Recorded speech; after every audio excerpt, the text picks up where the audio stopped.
Hello students. तो आज के लेक्चर में हम फिर से आपके लिए कुछ पुराने क्वेश्चंस लेके आए हुए हैं जो अलग अलग एंट्रेंसेस में पूछे गए हैं। और अभी जो हम मोस्टली यूनिट्स कवर कर रहे हैं वो हमारे पास हैं sets, relations and functions and matrices and determinants. ठीक है, ये 2-3 यूनिट्स को अभी हम कवर कर रहे हैं जो कि स्टार्टिंग के यूनिट्स हैं, sets, relations and functions 11th class में, और मैट्रिसेस डिटर्मिनेंट 12th क्लास में। ओके स्टूडेंट्स, तो आज का जो पहला क्वेश्चन है उसको हम देखते हैं। ठीक है, तो स्टूडेंट्स जो फर्स्ट क्वेश्चन है वो देखिए क्या बताया गया है। ठीक है, तो फर्स्ट क्वेश्चन आपके पास है a 3x3 square matrix M is equal to AIJ is taken. हमारे पास एक 3x3 ऑर्डर की मैट्रिक्स है M।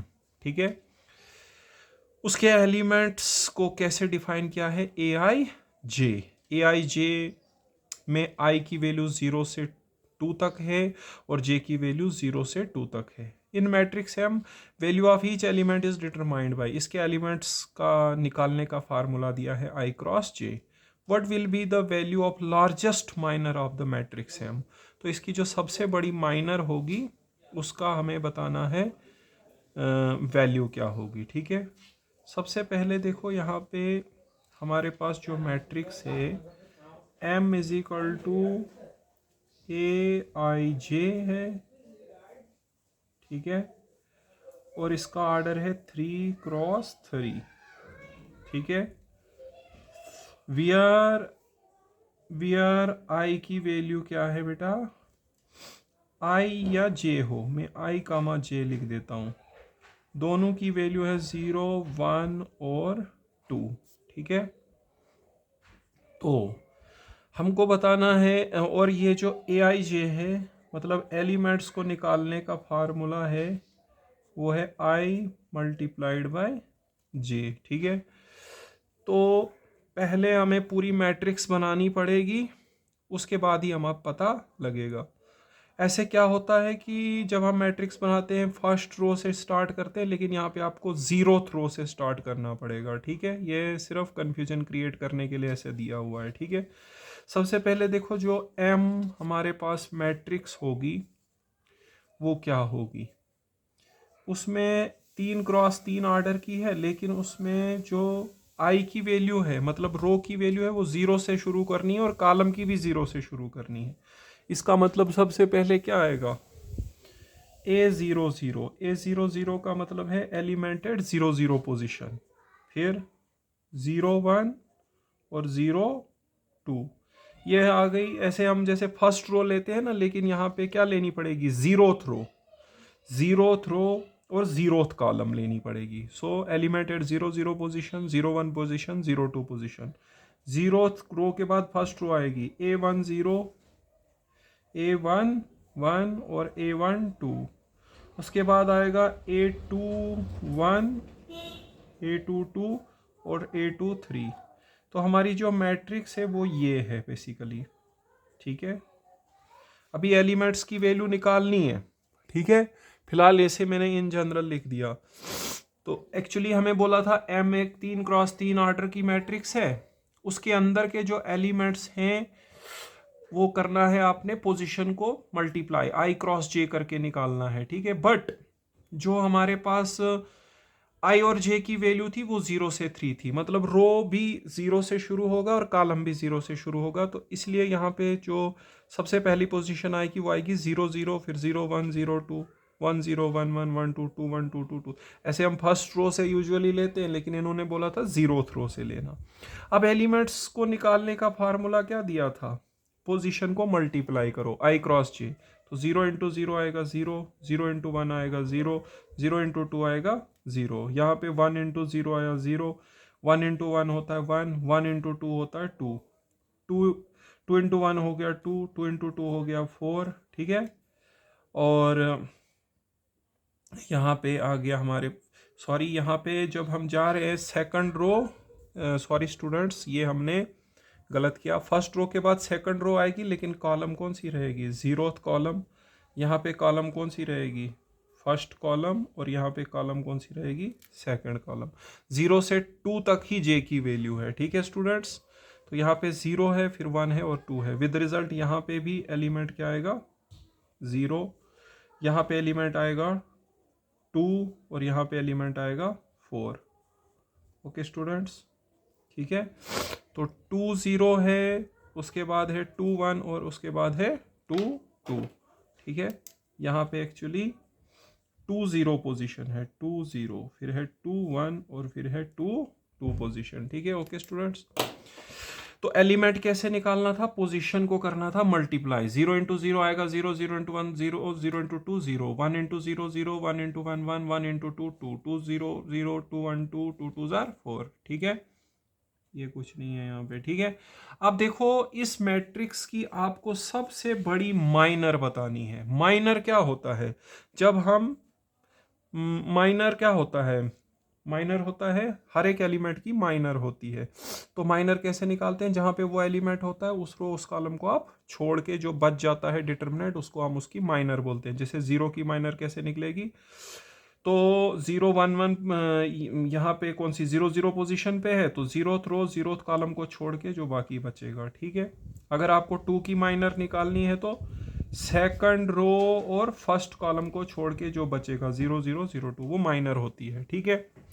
अब यहाँ पे बतानी है सबसे बड़ी माइनर। देखो जब हम माइनर बनाते हैं तो जो खुद एक स्क्वायर सब मैट्रिक्स होती है, जो स्क्वायर मैट्रिक्स होती है वो खुद अपनी माइनर होती है। ध्यान रखना, सबसे बड़ी माइनर कौन होता है, अगर स्क्वायर मैट्रिक्स है तो उसकी सबसे बड़ी माइनर वो खुद होती है। मैं आपको यहाँ पे एक एग्जांपल से भी और दिखाता हूँ, ठीक है। देखो अगर आपके पास इस तरह की मैट्रिक्स है, जैसे देखो 1 2 3 4 5 6 7 8 9 -1 0 3, इसका ऑर्डर कितना है, 3 क्रॉस 4, 3 रोज 4 कॉलम। इसकी सबसे बड़ी माइनर क्या बनेगी, देखो अब ये खुद स्क्वायर नहीं है ना, तो इसके अंदर स्क्वायर ढूंढना है आपको। तो सबसे बड़ी माइनर इसमें 3 क्रॉस 3 ऑर्डर की बन सकती है, ठीक है। बट यहाँ पर ये खुद ही स्क्वायर है, तो सबसे बड़ी माइनर कौन सी होगी, ये खुद होगा, सही बात है। उसके बाद फिर इसमें कुछ रोज और कॉलम्स डिलीट करके जो बचेगा वो भी माइनर होती है। जैसे यहाँ पे अगर आपको 1 की माइनर देखनी हो तो फर्स्ट, बट यहाँ पे 1 की नहीं देख सकते हैं क्योंकि ये खुद स्क्वायर नहीं है, ठीक है। तो इसकी माइनर जैसे आप क्या ले सकते हो, 3 क्रॉस 3 ऑर्डर की सबसे बड़ी ले सकते हो, 1 2 3 4 5 6 7 8 9, ये 3 क्रॉस 3 की इसकी सबसे बड़ी माइनर है, ठीक है। अगर 2 क्रॉस 2 की देखनी है, 1 2 4 5, ये ऐसे 2 क्रॉस 2 की बहुत सारी बनेंगी। तो देखो कहने का मतलब है कि हर एक स्क्वायर मैट्रिक्स जो होती है वो खुद अपनी माइनर होती है। तो सबसे बड़ी माइनर ये खुद ही आएगी।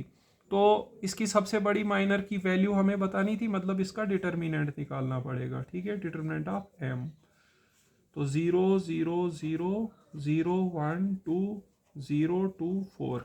डिटर्मिनेंट की एक रो या एक कॉलम 0 हो तो उसकी वैल्यू क्या होती है, 0 होती है, ठीक है। ओके स्टूडेंट्स, सो हमारा बी ऑप्शन जो है वो करेक्ट है, ठीक है। यहां पे क्या बोला था इस क्वेश्चन में, एक मैट्रिक्स है 3 क्रॉस 3 ऑर्डर की, उसके एलिमेंट्स का निकालने का फार्मूला दिया था i cross j। But i और j की वैल्यू को तुमने ध्यान से देखना है।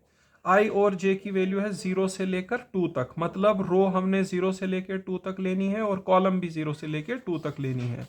मैंने सबसे पहले m मैट्रिक्स को बनाया, तो सबसे पहले पोजीशन आएगी 0th row 0th column, 0th row first column, 0th row second column, फिर first row 0th column, first row first column, first row second column, फिर यहाँ second row 0th column, second row first column, second row second column. अब elements कैसे निकालने, इन positions को कर देना है मल्टीप्लाई। अब हमें बताना है सबसे बड़ी माइनर की वैल्यू। माइनर क्या होता है, माइनर देखो ऐसे क्या है कि आपने पढ़ा होगा डिटर्मिनेंट्स में, ठीक है। नहीं भी पढ़ा है तो देखो मैं बताता हूं। अगर आपके पास कोई मैट्रिक्स है, ठीक है, अगर वो स्क्वायर है, स्क्वायर है तो फिर सबसे बड़ी माइनर वो खुद होती है, और फिर बाद में उसमें अगर कुछ रोज कुछ कॉलम्स डिलीट कर दो तो जो बाकी बचेगा वो भी माइनर होता है। जैसे ये मैट्रिक्स है, ये स्क्वायर मत है। अब इसमें से जो स्क्वायर वाला पार्ट है वो 3 क्रॉस 3 का आएगा, तो वो सबसे बड़ी माइनर आएगी। फिर 2 क्रॉस 2 वाले आएंगे। अब ये वाला क्वेश्चन है, इसमें ये खुद ही स्क्वायर मैट्रिक्स है, तो सबसे बड़ी माइनर ये खुद आएगी। उसके बाद इसमें आप 2x2 वाले भी बना सकते हो, जैसे 0 0 0 1 या 1 2 2 4, या फिर 1x1 वाला लोगे, वो भी माइनर होता है। ठीक है, तो हमें सबसे बड़े माइनर की वैल्यू बतानी थी, सबसे बड़ा माइनर ये खुद ही आएगा। और यहाँ पे देखिए पूरी रो है इसकी 0, पूरी कॉलम भी 0 है, तो वैल्यू कितनी आएगी 0। ओके स्टूडेंट्स, बस इसमें आपको याद रखना है कि अगर मैट्रिक्स स्क्वायर है, यहाँ पे लिख देता हूँ, अगर हमारी मैट्रिक्स क्या है, स्क्वायर है, तो फिर क्या होता है, उसकी लार्जेस्ट माइनर कौन होती है, लार्जेस्ट माइनर इटसेल्फ होती है, वो खुद होती है। अगर मैट्रिक्स स्क्वायर है तो उसकी सबसे बड़ी माइनर वो खुद होती है। बाद में उसमें आप कुछ रोज कुछ कॉलम डिलीट करके जो है जो भी बचता है उसको हम माइनर बोलते हैं। अब जैसे देखो यहाँ पे ये मैट्रिक्स जो है ये तो स्क्वायर नहीं है ना, बट इसके अंदर जितनी भी स्क्वायर मैट्रिसेस होंगी वो इसकी क्या है, माइनर। सबसे बड़ी 3x3 की, उससे छोटी 2x2 की आएगी, उससे छोटी 1x1, 1x1 में आप कोई एक एलिमेंट ले सकते हो। 2x2 में आपको 2 रोज 2 कॉलम रखने पड़ेंगे, 3x3 में 3 रोज 3 कॉलम। सही बात है। ऐसे हम आपने पढ़ा होगा minor of element, minor of element में भी यही होता है। जैसे 1 का माइनर देखना होगा, फर्स्ट रो फर्स्ट कॉलम छोड़ के जो स्क्वायर मैट्रिक्स बचेगी यहाँ पे वो उसकी माइनर होती है। ठीक है, तो ये कंसेप्ट आपने यहाँ पे याद रखना है। लार्जेस्ट माइनर अगर मैट्रिक्स स्क्वायर है तो खुद होता है, अगर स्क्वायर नहीं है, जैसे मैंने एग्जांपल ली, तो फिर उसके अंदर जो स्क्वायर मैट्रिसेस बनेगी वो आपने देखनी है। ठीक है, ओके स्टूडेंट्स, नेक्स्ट क्वेश्चन की ओर मूव करते हैं। नेक्स्ट क्वेश्चन देखो, नेक्स्ट क्वेश्चन में लिखा हुआ है, यहाँ पे कुछ इक्वेशंस दी हैं, linear equations in 3 variables, 3 linear equations in 3 variables, मतलब a system of linear equations है। हमें बताना इसका सोल्यूशन यूनिक है, 2 सोल्यूशन है, इनफाइनाइट है, कितने सोल्यूशन है। ठीक है, जेकेसीटी में 2019 में ये क्वेश्चन पूछा गया था। ठीक है, उससे पहला भी जो क्वेश्चन था वो जेकेसीटी में 2018 में आया हुआ है। अभी देखो यहाँ पर ना, आज का जो टॉपिक है ये ज़्यादा मैंने इक्वेशंस के ऊपर ही रखा हुआ है, क्योंकि इक्वेशंस में हर कॉम्पिटिटिव एग्जाम में, चाहे कोई भी कॉम्पिटिटिव एग्जाम हो, उसमें एक ना एक सवाल आता ही आता है। ठीक है, तो देखो स्टूडेंट्स, अभी आज मैं पहले आपको इक्वेशंस को सॉल्व करने के लिए कुछ ट्रिक्स बताता हूँ। देखो पहले यहाँ पे ट्रिक्स सीखेंगे। मानिए आपके पास 3 इक्वेशंस हैं 3 वेरिएबल्स में, a1x plus b1y plus c1z is equal to d1। ठीक है, a2x plus b2y plus c2z is equal to d2, a3x plus b3y plus c3z is equal to d3। ये मैंने 3 में ली हैं, आप 2 में भी जो मैं आपको ट्रिक्स बताऊंगा वो आप लगा सकते हैं। तो ये मैंने system of 3 linear equations in 3 variables लिया हुआ है। ओके स्टूडेंट्स, अब देखिए यहाँ पे क्या है, सोल्यूशन का, हमें इनका सोल्यूशन निकालना है। सोल्यूशन का मतलब होता है एक्स वाई और जेड की वैल्यू जो इन तीनों को सॉल्व करे। ठीक है, एक्स वाई और जेड की वैल्यू जो इन तीनों को क्या करेगी, सेटिस्फाई करेगी, सॉरी। ठीक है, हमें इसका सोल्यूशन निकालना है, मतलब एक्स वाई और जेड जो इसके अंदर वेरिएबल्स हैं उनकी वैल्यूज निकालनी है, बट तीनों को वो सेटिस्फाई करना चाहिए। d1 d2 d3 की जगह आपके पास कॉन्स्टेंट्स होंगे। पहली बात यहाँ पे आपके लिए आ रही है, देखो अगर d1 d2 और d3 तीनों 0 हों तो फिर हम सिस्टम को बोलते हैं homogeneous system of linear equations, homogeneous system of linear equations. ठीक है, और इनमें से अगर कम से कम एक नॉन जीरो है, एटलीस्ट कम से कम एक, सारे हैं तो अच्छा है, at least one of d1 d2 and d3 is non zero, तो उस समय हम इसको बोलते हैं non homogeneous system of linear equations. तब बोलेंगे नॉन होमोजीनस। ठीक है, सिस्टम ऑफ लीनियर इक्वेशंस। देखो देखो बेटा, सबसे पहली बात, आज मैं आपको इक्वेशंस के बारे में अच्छे से बताता हूँ, सारी ट्रिक्स बता दूंगा इसी लेक्चर में। फिर कोई भी इक्वेशन हो आप उसको सॉल्व कर पाएंगे, और इक्वेशन का एक ना एक सवाल कोई भी कॉम्पिटिटिव एग्जाम हो उसमें होता है। तो ये मैंने क्या ली, system of three linear equations in three variables X Y and Z. अगर ये जो राइट साइड में कॉन्स्टेंट्स हैं, अगर ये तीनों जीरो हो तो सिस्टम को हम बोलेंगे होमोजीनस। और अगर इनमें से कोई एक जो है वो जीरो ना हो, मतलब दो अगर जीरो है और अगर एक जीरो नहीं है तो नॉन होमोजीनस। तीनों जीरोस नहीं है तो तब तो है ही है नॉन होमोजीनस। ठीक है, अब हमने करना क्या है, हम एक्स वाई जेड की वैल्यू कैसे निकालें। ठीक है, एक्स वाई जेड की वैल्यू निकालनी है जो इन तीनों को सेटिस्फाई करे, मतलब हमें इनका सोल्यूशन कैसे निकालना है वो सीखना है। ठीक है, तो सोल्यूशन निकालने के लिए मैं यहाँ पे आपको जो तरीका बताऊंगा उसको बोलते हैं क्रेमर्स रूल। क्रेमर्स रूल सिखाऊंगा आपको। क्रेमर्स रूल से कैसे इक्वेशंस को सॉल्व करते हैं वो सिखाऊंगा बेटा, क्रेमर्स रूल। देखो, पहले मैं नॉन होमोजीनस के लिए बताता हूं सॉल्यूशंस कैसे ढूंढने, फिर बताऊंगा होमोजीनस के लिए। ठीक है, पहले नॉन होमोजीनस के लिए। ठीक है, देखो पहले हम किसके लिए, solution of non homogeneous system का, नॉन होमोजीनस सिस्टम का कैसे निकालेंगे, solution of non homogeneous system कैसे निकालें। देखो सबसे पहले आपको यहाँ पे क्या करना है, डेल्टा कैलकुलेट करना है।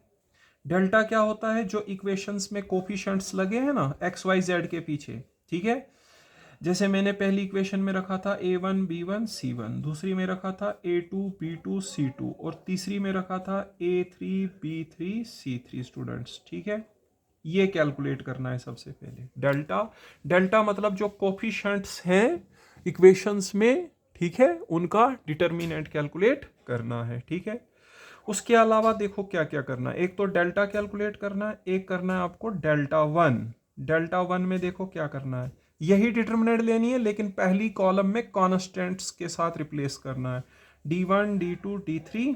ठीक है, बाकी same b1 b2 b3 c1 c2 c3। ठीक है, उसके बाद डेल्टा टू और डेल्टा थ्री भी कैलकुलेट करने हैं, डेल्टा टू।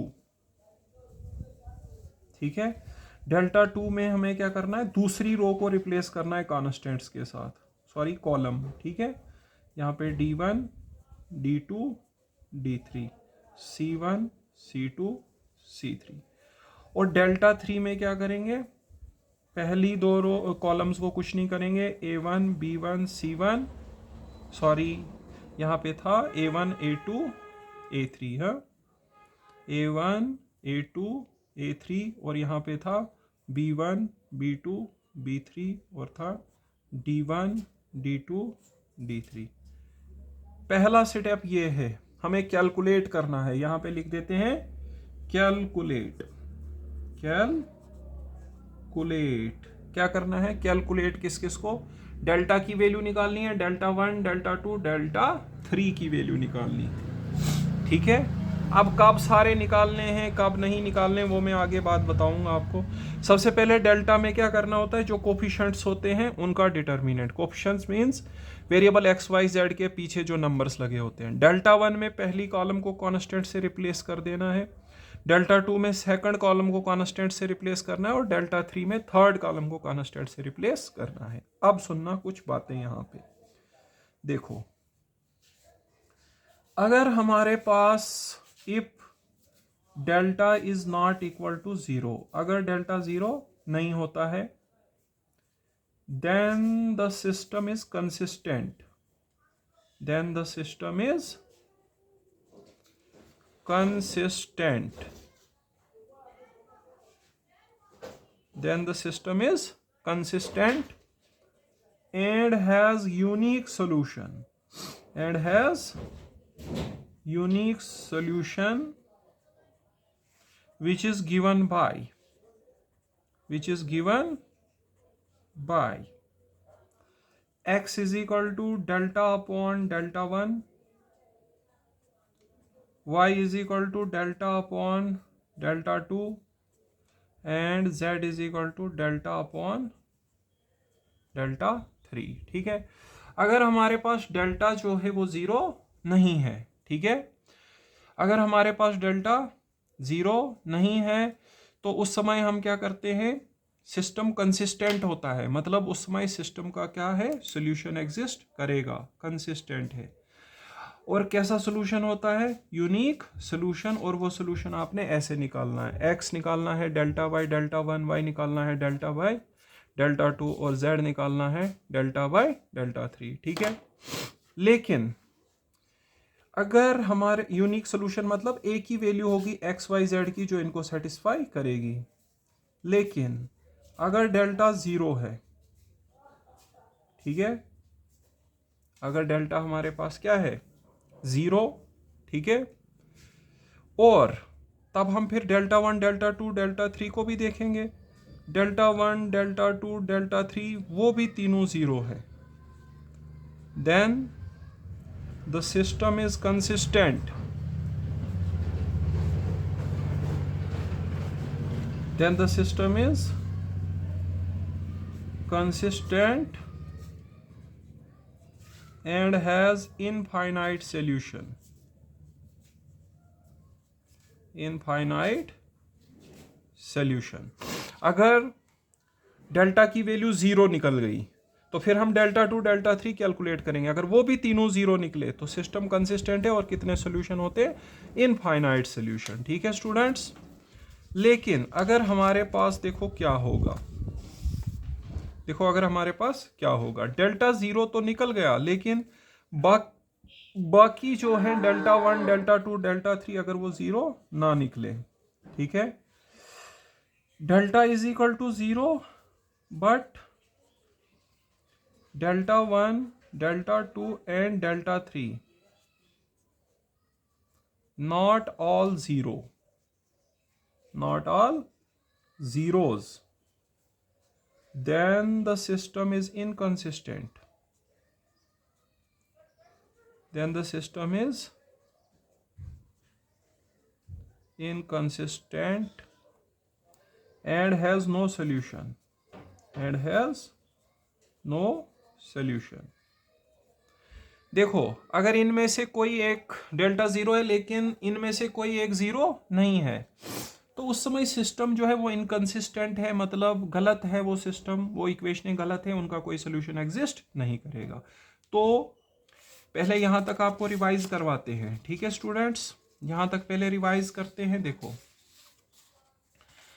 एक्चुअली यहाँ पे क्वेश्चन आया हुआ था इक्वेशंस के ऊपर, तो मैं पहले आपको इक्वेशंस का सारा ट्रिक्स सिखाता हूँ, ठीक है। देखो अगर आपके पास तीन इक्वेशनें तीन वेरिएबल्स में हैं या दो इक्वेशनें दो वेरिएबल्स में हैं, ठीक है, तो उस सिस्टम का हम कैसे सोल्यूशन निकालें। सोल्यूशन का मतलब होता है वेरिएबल एक्स वाई जेड की वैल्यू जो उसको क्या करेगी, सेटिस्फाई। उसके लिए मैंने कौन सा रूल लिया हुआ है, क्रेमर्स रूल। सबसे पहले अगर कॉन्स्टेंट्स तीनों जीरो होंगे जो राइट साइड में होते, सिस्टम इज होमोजीनस, उनमें से एक नॉन जीरो होगा तो नॉन होमोजीनस। तो पहले पढ़ रहे हैं नॉन होमोजीनस का सोल्यूशन कैसे निकालें। तो हमको कैलकुलेट करना पड़ता है delta, delta one, delta two, delta three. Delta one मतलब फर्स्ट कॉलम को कांस्टेंट से रिप्लेस करो, डेल्टा टू मतलब सेकंड कॉलम को कांस्टेंट से रिप्लेस करो, डेल्टा थ्री मतलब थर्ड कॉलम को कांस्टेंट से रिप्लेस करो, बाकी सेम रखो, ठीक है। अगर डेल्टा जीरो नहीं आया तो सिस्टम कंसिस्टेंट है, मतलब सही है इक्वेशनें, और उसका यूनिक सोल्यूशन है, मतलब एक्स वाई जेड की सिर्फ एक एक वैल्यू उसको सेटिस्फाई कर सकती है। उसको निकालने का ये तरीका है, delta by delta one, delta by delta two, delta by delta three. लेकिन अगर डेल्टा जीरो आए तो फिर delta one delta three calculate करने हैं, अगर वो भी जीरो निकले तो सिस्टम तो कंसिस्टेंट है, ठीक है, लेकिन उसके सोल्यूशन होंगे इनफाइनाइट, ठीक है। लेकिन अब देखो यहाँ पे क्या बात है कि अगर डेल्टा जीरो है लेकिन ये delta one delta two delta three सारे जीरो नहीं है, सिस्टम उस समय इनकंसिस्टेंट है, उसका कोई सोल्यूशन नहीं है। अब मैं आपको बताता हूं अगर सिस्टम होमोजीनस है तब क्या करें। होमोजीनस सिस्टम, अगर homogeneous system of linear equations है तब क्या करेंगे, ठीक है। आपको पता है होमोजेनस में राइट साइड सबकी 0 होगी, ठीक है। उस समय में देखो आपने क्या करना है, उस समय बहुत सिंपल है, डेल्टा कैलकुलेट करना है। यहां लिख देता हूं calculate delta, delta 1, delta 2 and delta 3, ठीक है। डेल्टा 1 खाली कैलकुलेट करो delta E, delta 1 delta 2 delta 3 जरूरत नहीं है, कैलकुलेट डेल्टा, ठीक है। डेल्टा तुमको पता है पीछे कैसे करते हैं, कैलकुलेट डेल्टा, ठीक है। अगर हमारे पास डेल्टा 0 नहीं है, if delta is not equal to 0, delta क्या होता है, कोफिशिएंट्स की डिटर्मिनेंट, ठीक है। खाली डेल्टा कैलकुलेट करेंगे, ठीक है। If delta is not equal to 0, then the system is consistent, ठीक है, and has trivial solution।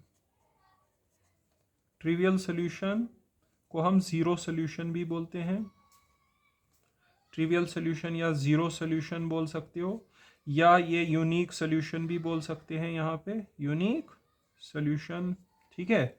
Given by x is equal to y is equal to z is equal to 0। देखो अगर delta की value 0 नहीं है तो उस समय उन इक्वेशंस को, तीनों इक्वेशनों को कौन सेटिस्फाई करेगा, x की वैल्यू 0, y की वैल्यू 0, z की वैल्यू 0, बस x y z तीनों 0 होंगे, यही उनका सोल्यूशन हो सकता है, एक ही सोल्यूशन, ठीक है। इसको बोलते हैं ट्रिवियल सोल्यूशन, जीरो सोल्यूशन या यूनिक सोल्यूशन, ठीक है। और अगर हमारे पास ये डेल्टा जो है वो 0 निकल गया, ठीक है, then the system is consistent and has infinite solutions, ठीक है, and has infinite solutions। इसमें आपको इतना ही याद रखना है, ठीक है। डेल्टा कैलकुलेट करो, अगर डेल्टा 0 नहीं है तो यूनिक सोल्यूशन होगा, ठीक है, यूनिक सोल्यूशन होगा, और वो क्या होगा, x y z तीनों 0, इसको हम ट्रिवियल सोल्यूशन बोलते हैं। और अगर डेल्टा 0 है तो सिस्टम तो कंसिस्टेंट होगा लेकिन इनफाइनाइट सोल्यूशन होते हैं, ठीक है।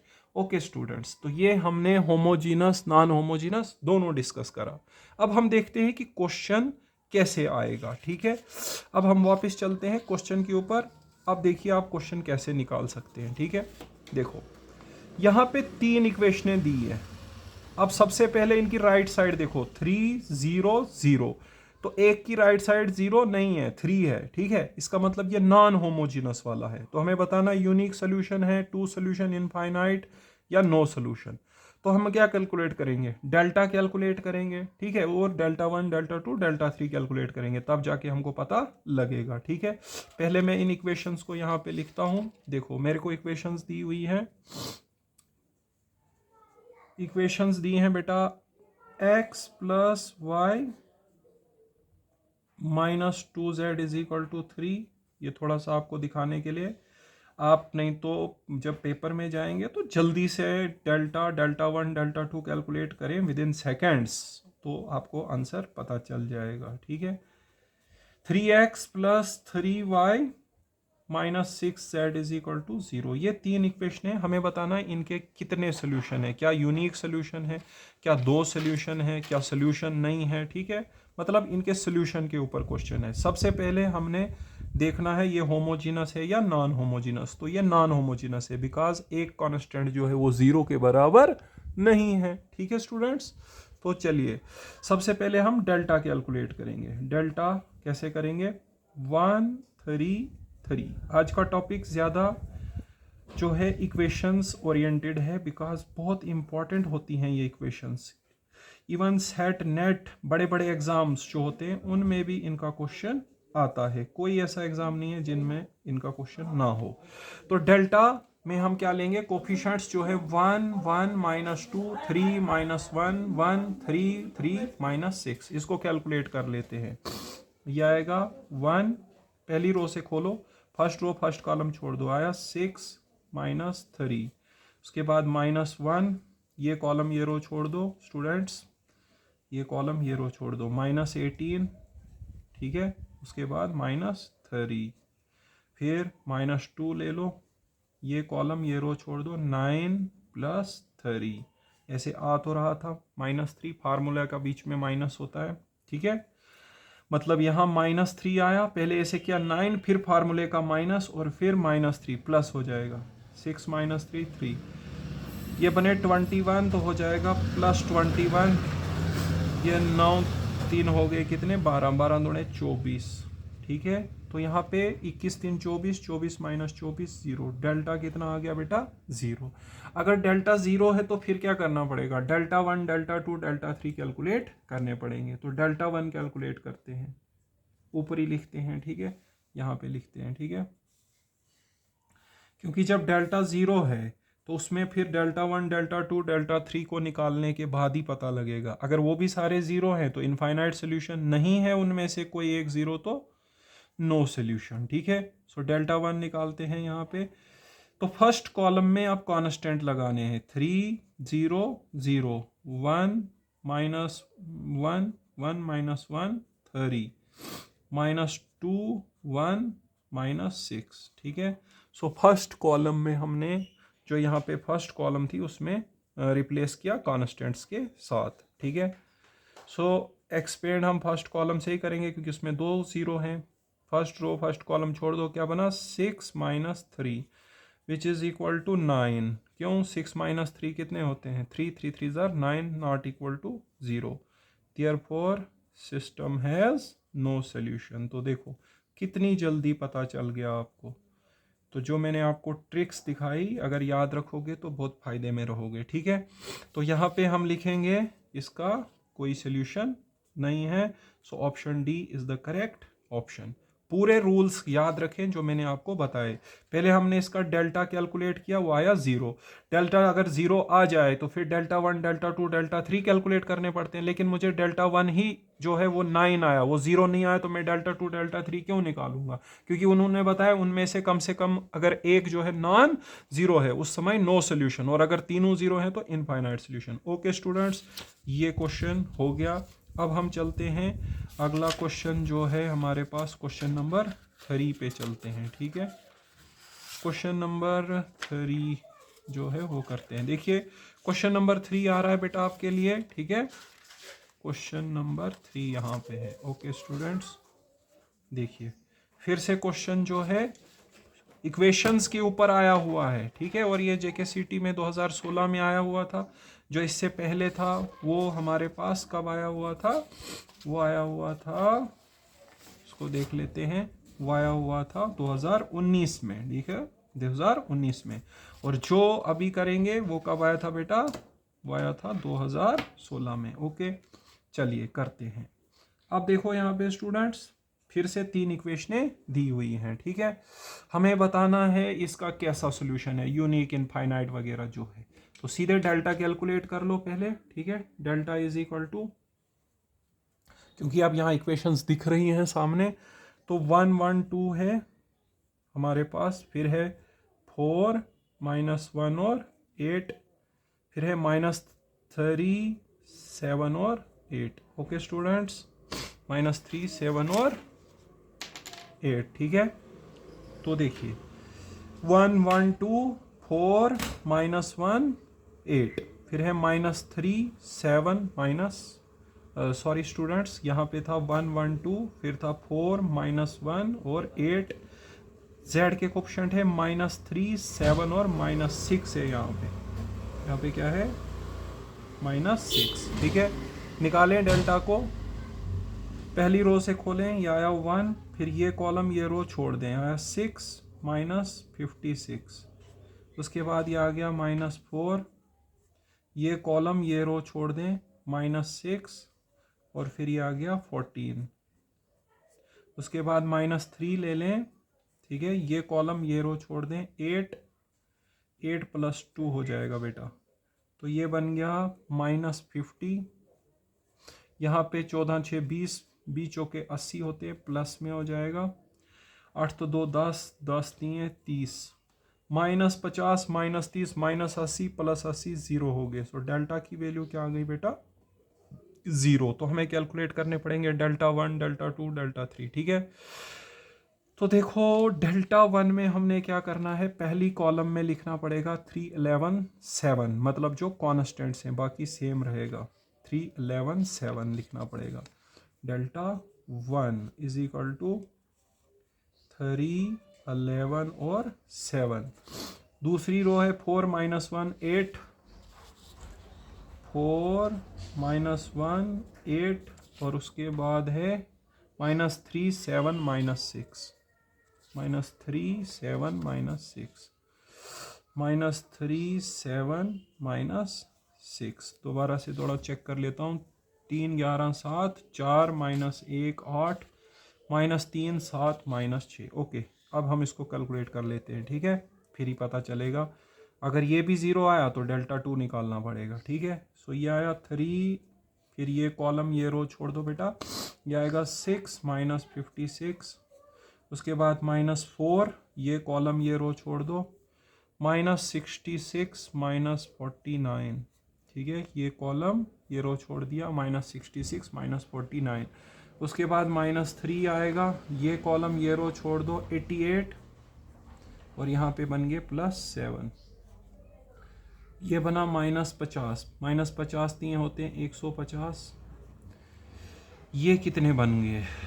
60 और 40 हो गए 100, 106 तो 9 115, 115 चौके, 115 तूड़े हो जाएगा 230, 230 तो मतलब 460 हो जाएंगे। ठीक है ना, क्योंकि ये 115 था, 115 को 4 बारी अगर हम करें तो 460 हो जाएगा। यहाँ पे 88 तो 7 होते हैं 95, 95 को 3 बारी करना है, 5 दिए 15। ठीक है, 9 3 27 तो 1 28, कितने हो गए? 285। ठीक है, 285 हो गए, 5 दिए 15 9 दिए।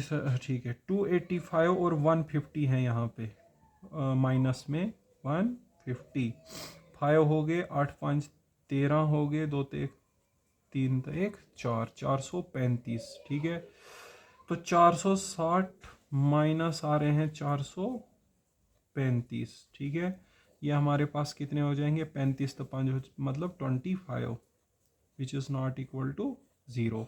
तो डेल्टा 1 0 नहीं है, इसका मतलब इसका कोई सोल्यूशन नहीं है। ओके स्टूडेंट्स, तो यहाँ पे आएगा नो सोल्यूशन। ठीक है, तो देखिए यहाँ पे आपने सबसे पहले डेल्टा कैलकुलेट करा, डेल्टा की वैल्यू कितनी आ गई?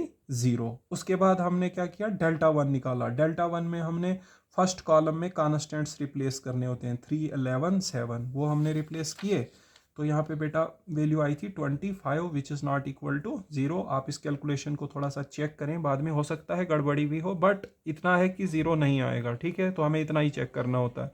0 नहीं आएगा, इट मीन्स हमारे पास नो सोल्यूशन है। ठीक है, अगर ये 0 आता फिर हम डेल्टा 2 कैलकुलेट करते, अगर वो भी 0 आता फिर हम डेल्टा 3 कैलकुलेट करते, अगर वो भी 0 आता तो इनफाइनाइट सोल्यूशन, और अगर डेल्टा 3 मान लो 0 नहीं आता तब भी नो सोल्यूशन होता। ठीक है, तो मतलब डेल्टा 1 के बाद क्या निकालना है? अगर ये 0 हो जाए तो डेल्टा 2, अगर वो भी 0 हो जाए क्या निकालना है? डेल्टा 3। अगर डेल्टा 3 भी 0 आए मतलब सारे 0 हैं तो इनफाइनाइट सोल्यूशन, और अगर डेल्टा 3 पे मान लो आप पहुंचे और वो 0 नहीं आया तो नो सोल्यूशन। ठीक है, यहाँ पे चेक कर ही लेते हैं। ये आया 6 -56, फिर -4 लेंगे, -66 -49, फिर ये आया -3 88 +7, ये बन गए थे -50 150 हो गए, 60 400 होते हैं, 106 115, 115 चौके हो जाएंगे 460, 88 और 7 हो गए 95, 95 3 5 3 15 9 285, 285 और 150 हो जाते हैं 435। ठीक है स्टूडेंट्स, ठीक है, अब चलते हैं आगे। Question number 4। तो इक्वेशंस के ऊपर मैंने 2 सवाल अभी बताए और बताऊंगा आगे। ठीक है, देखिए नेक्स्ट क्वेश्चन, क्वेश्चन नंबर 4। ठीक है, क्वेश्चन नंबर 4 में देखो क्या बताया गया है। सिंपली हमें बताना है n of A intersection B union C किसके बराबर है, बाकी ज़्यादा कुछ है नहीं इसमें। A B C are finite set, if n of X denotes number of elements in a finite set, then n of A intersection B union C किसके बराबर आएगा। तो n of A intersection B union C पहले calculate करना पड़ेगा। N of A intersection B union C, ठीक है। सबसे पहले यहां पे लगाने पड़ेंगे डिस्ट्रीब्यूटिव लॉज। डिस्ट्रीब्यूटिव लॉ में क्या होता है, A intersection B union C होता है ना, A intersection B union A intersection C, जो बाहर वाला ऑपरेशन होता है वो डिस्ट्रीब्यूट हो जाता है। अगर नहीं पता है मैं यहाँ पे लिख देता हूँ, ठीक है। पहले लिख देता हूँ कहीं पे डिस्ट्रीब्यूटिव लॉज, ठीक है। मैं आपको बता देता हूँ यहाँ पे रफ में, ठीक है। डिस्ट्रीब्यूटिव लॉज ऐसे ये बहुत सिंपल होते हैं, छोटी क्लासों से पढ़ते रहते हैं हम, लेकिन वहाँ ऑपरेशंस दूसरे होते हैं प्लस माइनस के ऊपर, ठीक है। तो ये आ गया A intersection B union A intersection C, ठीक है। ऐसा ज़रूरी नहीं है, यहाँ पे यूनियन और अंदर इंटरसेक्शन दे सकते हैं, तब आएगा A union B intersection A union C. दिखाता हूँ आपको, देखो ये जो बाहर वाला ऑपरेशन है ये दोनों के ऊपर अप्लाई हो जाता है, A intersection B A intersection C. जो अंदर ऑपरेशन होता है वो बीच में रहता है, तो इसको बोलते हैं intersection is distributed over union. यहां पे देखो यूनियन दोनों के ऊपर डिस्ट्रीब्यूट होगा, मतलब बी के साथ भी लगेगा और सी के साथ भी लगेगा, और अंदर वाला ऑपरेशन बीच में आएगा। यहां बोलेंगे union is distributed over intersection, ठीक है। So these two laws are known as the distributive laws in set theory, ठीक है। अब देखिए यहाँ पे वही लगाना है आपको, ओके स्टूडेंट्स। तो यहाँ पे क्या करेंगे, हम अंदर से लगा देंगे डिस्ट्रीब्यूटिव लॉ। आएगा A intersection B union A intersection C, ठीक है। अब देखो, अब यहाँ पर आपको एक फार्मूला लगाना है n of A union B, ठीक है। N of A union B का फार्मूला होता है एन ऑफ ए, ठीक है, n of A plus n of B, ठीक है, minus n of A intersection B मतलब इन दोनों में common, A intersection B intersection A intersection C. ये फार्मूला है छोटा सा, मैं यहाँ पे लिख देता हूँ। N of A union B बहुत महत्वपूर्ण फार्मूला है। ये होता है मतलब दो सेट्स की यूनियन में कितने एलिमेंट हैं। अगर दो सेट्स के यूनियन में एलिमेंट निकालना है तो ये फार्मूला लगाना है, n of A plus n of B minus n of A intersection B. दो सेट्स की यूनियन में फार्मूला, अगर आपको दो सेट्स की यूनियन में एलिमेंट्स देखने हैं तो ये फार्मूला लगाना है।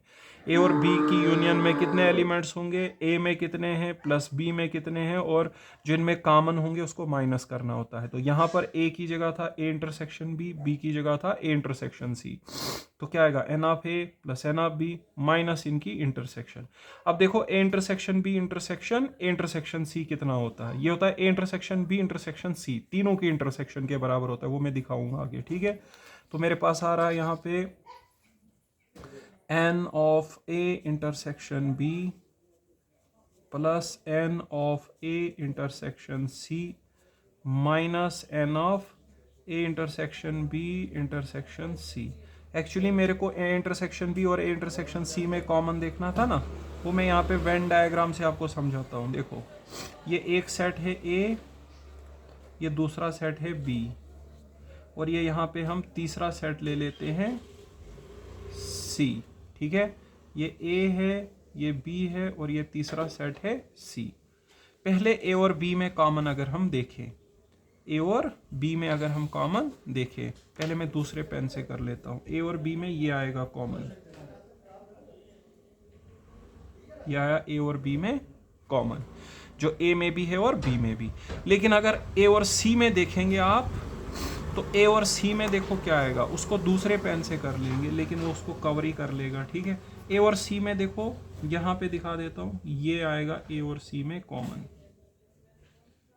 अब आपने ए और सी वाली सर्कल में देखना है, देखो ये ए वाली सर्कल है और ये सी वाली सर्कल है, ये वाला।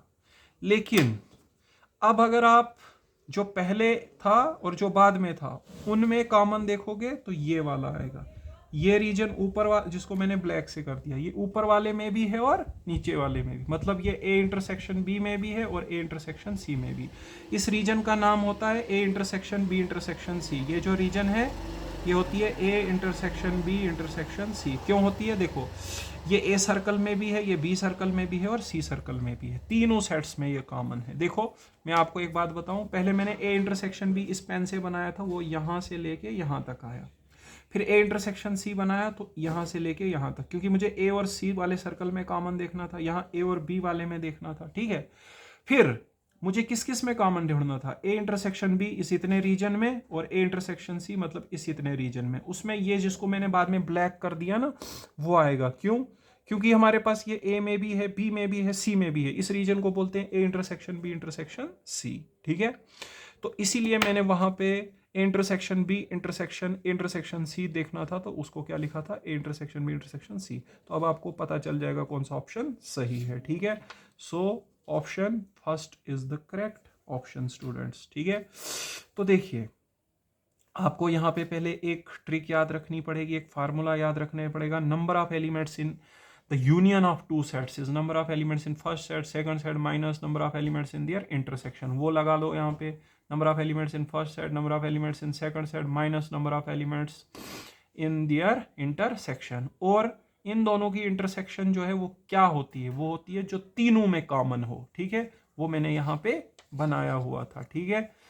अगर आपको देखो, पहले आपने क्या किया, ए और बी में कॉमन देखा, वो पूरा इधर से लेके इधर तक आएगा। उसके बाद ए और सी में वो इधर से लेके इधर तक आएगा।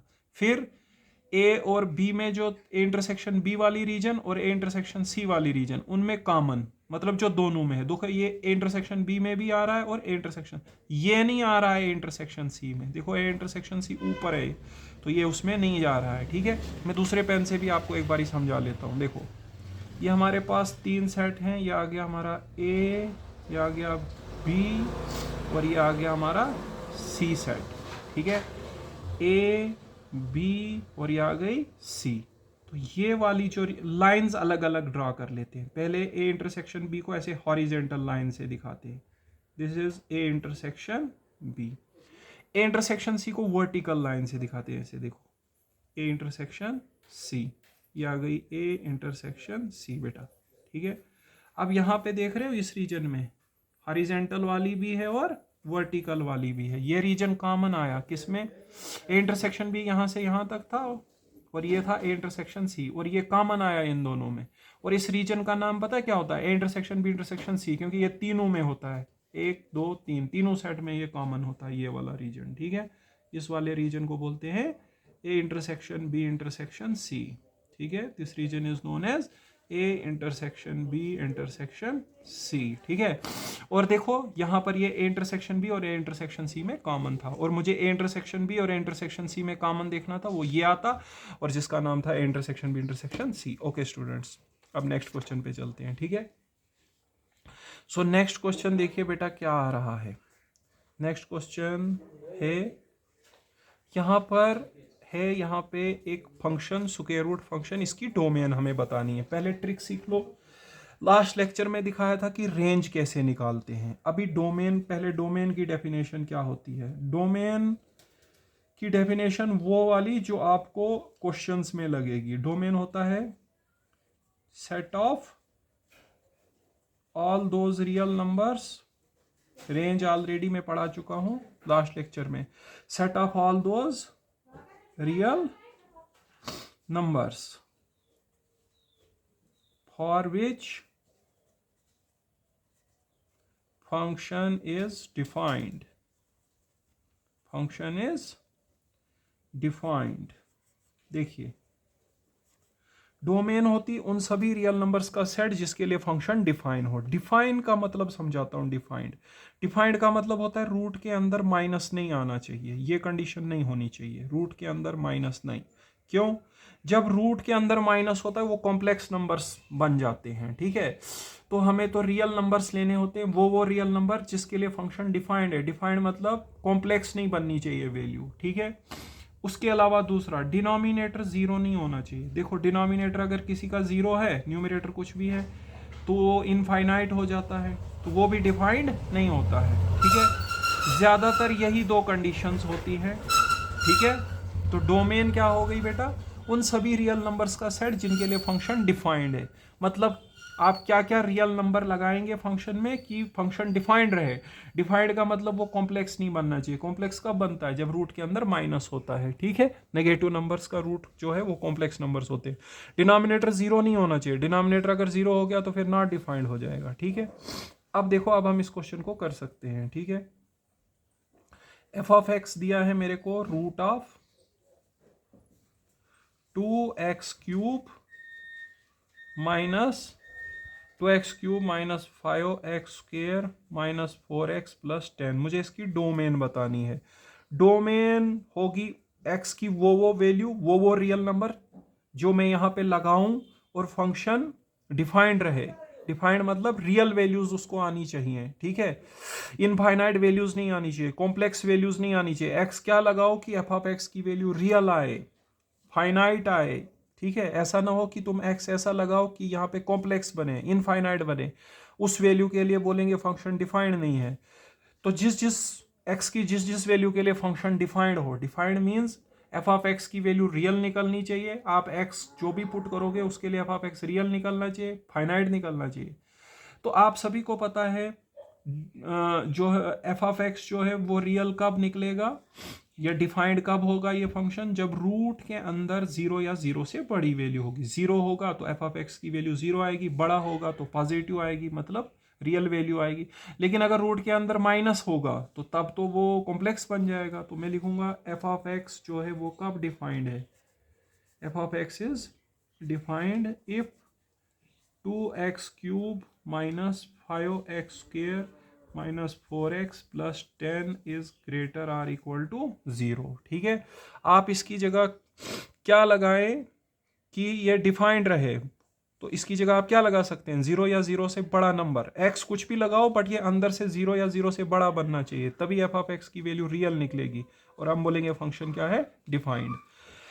अब यहाँ पे आपको क्या करना है, 2x³ और 5x² में x² कॉमन कर लो, माइनस 4x और 10 में 2 कॉमन कर लो। ठीक है, तो पहले दो में निकलेगा x² कॉमन, x² कॉमन तो बनेगा 2x माइनस 5। दूसरे दो में -2 निकलेगा कॉमन तो बनेगा 2x माइनस 5। ज़रा देख लेता हूँ, तो पहले दो में यहाँ पे x² कॉमन करेंगे तो क्या बचेगा बेटा, 2x माइनस 5 ही बचेगा। ठीक है, और दूसरे दो में क्या है कॉमन, -2। -2 कॉमन करने के बाद 2x माइनस 5 बचेगा। ठीक है, तो ये हमारे पास ये वैल्यू क्या आनी चाहिए, ग्रेटर आर इक्वल टू 0। हमें बोला है ना कि एफ ऑफ एक्स कब डिफाइंड है, इफ ये 0 या 0 से बड़ा होगा। ठीक है, अब यहाँ पे दो फैक्टर बन गए, that is if x² minus 2 into 2x minus 5 जो है वो क्या होना चाहिए, greater or equal to 0। x² minus 2 में आप a² माइनस b² का फार्मूला लगा दो। कैसे लगाओगे, 2 को आप √2 का स्क्वायर लिख सकते हो ना। ठीक है, 2 को लिख सकते हैं √2 का स्क्वायर। ठीक है, तो क्या फैक्टर बनेंगे, that is if x minus √2 into X plus √2 into 2x minus 5 is greater or equal to 0। ठीक है, तो इन तीनों फैक्टर्स का प्रोडक्ट 0 या 0 से बड़ा होना चाहिए। अब x क्या डालूं कि इन तीनों का प्रोडक्ट 0 या 0 से बड़ा है, उसके लिए देखो यहाँ तरीका दिखाते हैं आपको। ठीक है, आपको यहाँ पे रियल लाइन ले लेनी है, मतलब -∞ से +∞। इसमें बीच में होता है 0। ठीक है बेटा, बीच में क्या होता है, 0। ठीक है, अब देखो बेटा आपने क्या करना है, इन सब पॉइंट्स को 0 के साथ इक्वेट करके जो आएगा वो इधर लगाना है। x इज इक्वल टू यहाँ से इसको अगर 0 के साथ इक्वेट करेंगे तो x minus √2 is equal to 0। x कितना निकलेगा, √2 इधर आगे होगा 0 से। ठीक है, फिर इसको 0 से इक्वेट करेंगे तो -√2 इससे पीछे होगा। ठीक है, और 2x माइनस 5 को अगर 0 से इक्वेट करेंगे x की वैल्यू कितनी निकलेगी, 5/2। तो 5/2, 5/2 का मतलब कितना होता है, 2.5, इससे ज़्यादा होता है वो। ठीक है, 5/2। अब यहाँ अलग अलग इंटरवल बने, पहला, दूसरा, तीसरा, चौथा, सब इंटरवल से एक एक वैल्यू लेके इसमें डालो, देखो कहाँ पे ये पॉजिटिव है कहाँ पे नेगेटिव है। -√2 से छोटा, -√2 का मतलब हो गया -1.41, उससे छोटा क्या आएगा, -2 लगा दो। -2 लगा दो।